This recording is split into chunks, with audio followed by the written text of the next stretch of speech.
Coucou tout le monde, bienvenue dans cette nouvelle vidéo. On commence les créations aux tonalités plus hivernales. On s'est bien amusé avec tout ce qui était coloris d'automne et puis là j'avais envie de commencer à travailler les paillettes, le bleu, le blanc, enfin voilà, des coloris un petit peu plus d'hiver. Et je dois dire que quand j'ai vu cette petite Gorgeous, je me suis dit qu'elle tombait à point nommé, je la trouvais vraiment mignonne. Et ben, j'ai craqué. Je commence toujours avec mes tampons Gorgeous par enlever toutes les petites marques Santoro, Gorgeous et compagnie. Moi ce que je veux c'est juste le petit personnage. Donc le premier nom il est facile à enlever, le deuxième il faut y aller un peu plus prudemment. Donc je le fais avec mon scalpel mais vraiment en prenant plein de précautions, en y allant très doucement parce que le but du jeu c'est pas d'abîmer ses doigts mais juste d'enlever le petit morceau de caoutchouc qui moi personnellement m'embête. Après tout, vous peut-être que ça ne vous dérange pas et vous ne serez pas obligé de faire ce genre de petites manipulations. En tout cas si vous le faites, on y va doucement. Au cas où je ferais des bêtises, bien sûr, je me mets dans ma presse de précision et je tamponne avec la Memento la petite Gorgeous sur du papier Nina Solar White. Pour habiller le fond autour de cette petite Gorgeous, je vais utiliser un pochoir. Alors je suis super vilaine parce que je vous le montre en avant-première, mais il va falloir patienter un petit peu pour le trouver chez Tout en Colle. Mais c'est un fond effet tricoté. Et je vais répéter ce motif. Donc pour le passer une première fois, je le scotche sur mon papier. De cette manière, je fais en sorte que non seulement le pochoir mais le papier ne bouge pas. Et je passe mes couleurs de Distress Oxide. Je dis mes couleurs parce que je vais utiliser donc ce bleu clair et puis un bleu un peu plus vert, tout simplement pour marquer les contours de ma carte. Je vérifie si ce que je fais me plaît. Je n'en mets pas sur la Gorgeous bien sûr, je fais le tour et puis du coup le petit halo blanc qui va rester autour va donner un effet de profondeur un peu plus marqué. Et là je passe la seconde couleur comme je vous le disais. Je vais déplacer mon pochoir en utilisant bien sûr ces motifs très faciles à faire coïncider. Et donc il est ultra facile de répéter le motif et d'obtenir tout un fond effet tricot. Et je répète bien sûr exactement la même chose, le bleu clair puis le bleu foncé. Toujours avec mes deux couleurs de Distress Oxide.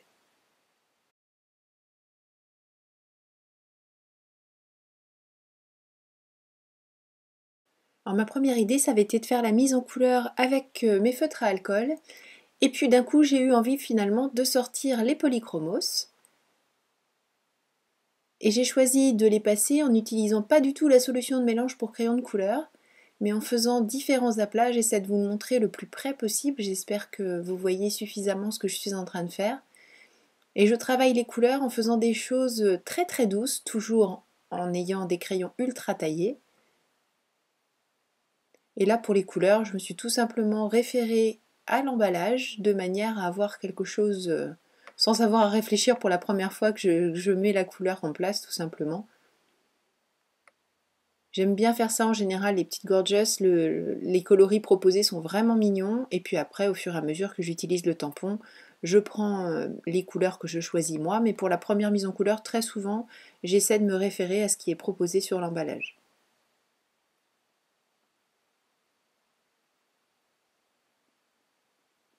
J'ai d'abord fait un aplat en bleu ciel. Je travaille maintenant avec un bleu vert qui reprend un petit peu le code couleur que j'ai utilisé pour le fond.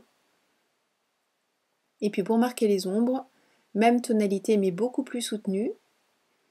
Je fais un crayonnage vraiment léger, je choisis de ne pas, vous savez, j'aime pas quand on fait briller le crayon en appuyant trop. Je préfère passer en insistant bien,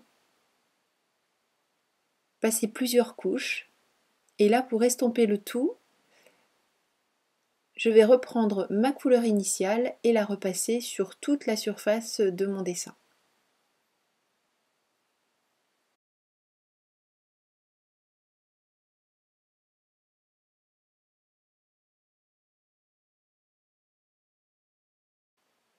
Donc vous le savez, pour que les blancs aient l'air blancs, bizarrement, mais on ne les laisse pas blancs justement, on les ombre. Alors moi j'ai choisi d'ombrer avec du gris. Alors, très souvent, tout ce qui est tissu, laine, un petit peu comme c'est ici, je l'ombre en gris. Par contre, si je dois faire des ombres sur de la neige, je vais les faire en bleu. Alors, je sais que je suis pas du tout la seule à faire ça, mais j'avoue que c'est exactement ce que je fais à chaque fois et ça me convient très bien. Donc à vous de voir ce que vous préférez. Donc de la même manière que tout à l'heure, un gris moyen, un gris plus foncé. Et cette fois-ci, pour ombrer le tout et faire en sorte de gommer les transitions, je vais crayonner avec pas un blanc, mais un... Ah si, c'est le blanc. Je ne savais plus si j'avais utilisé le blanc ou le crème. J'ai utilisé le blanc. Donc voilà, j'utilise le blanc pour fondre le tout.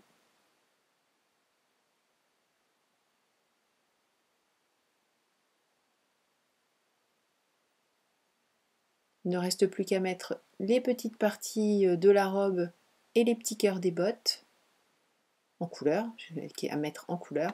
Je peux dire tous les mots. Et pour les cheveux, je fais un petit peu le même principe que ce que je viens de faire pour les parties tissus. J'ai choisi que cette petite gorgeuse reste brune pour le moment. Mais j'ai déjà fait des petites gorgeous blondes, des gorgeous rousses. J'essaie de modifier un petit peu en fonction des coloris avec lesquels je l'habille, pardon, et aussi en fonction de la personne à laquelle, voilà, c'était là laquelle je destine la carte.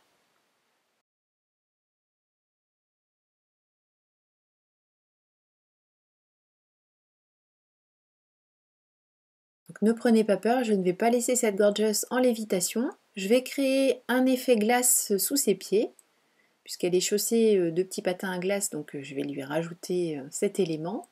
Pour ça, j'utilise du papier pailleté autocollant, donc vraiment aucune difficulté à utiliser.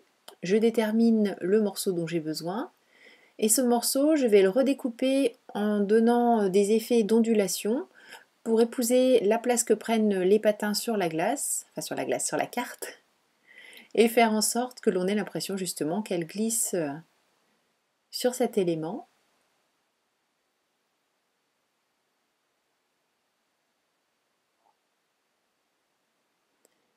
Et toujours pour accentuer, pour faire en sorte que tout se marie bien et accentuer cet effet glacé, je vais reprendre une des deux couleurs de Distress précédemment utilisées pour mettre en couleur les bords de cet effet glace. Et là je vais en rajouter encore un morceau pour vraiment donner des effets d'ondulation et faire en sorte que ce soit le plus joli possible.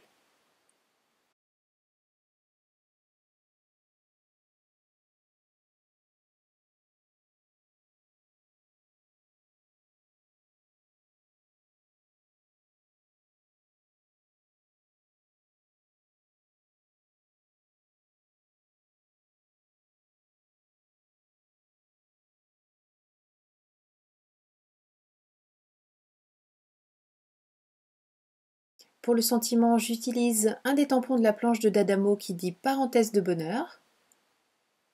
Et je l'ancre avec deux tonalités de bleu, toujours dans l'esprit de respecter ce que j'ai fait jusqu'ici. Et pour ça, j'utilise les Versamagic. Je recoupe à l'aide de ma guillotine.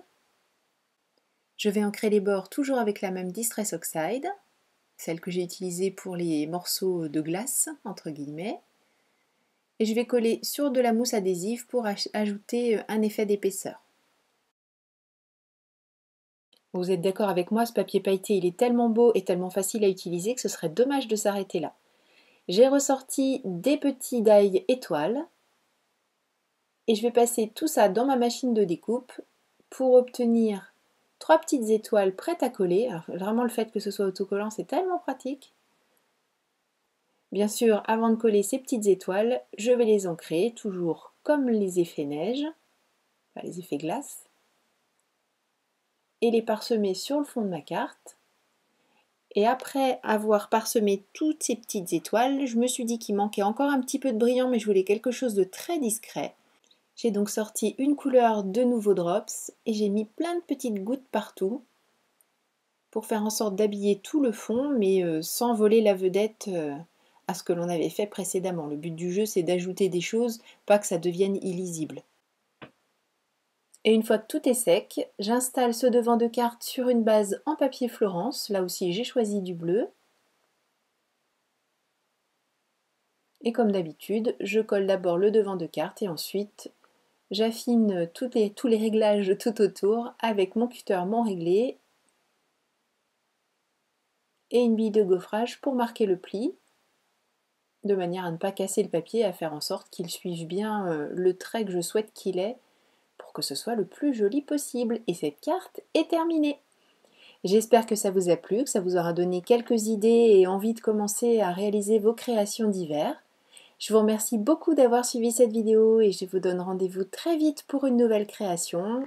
D'ici là, à votre tour de créer et bien sûr de partager autour de vous. Je vous fais des gros bisous. Bye bye!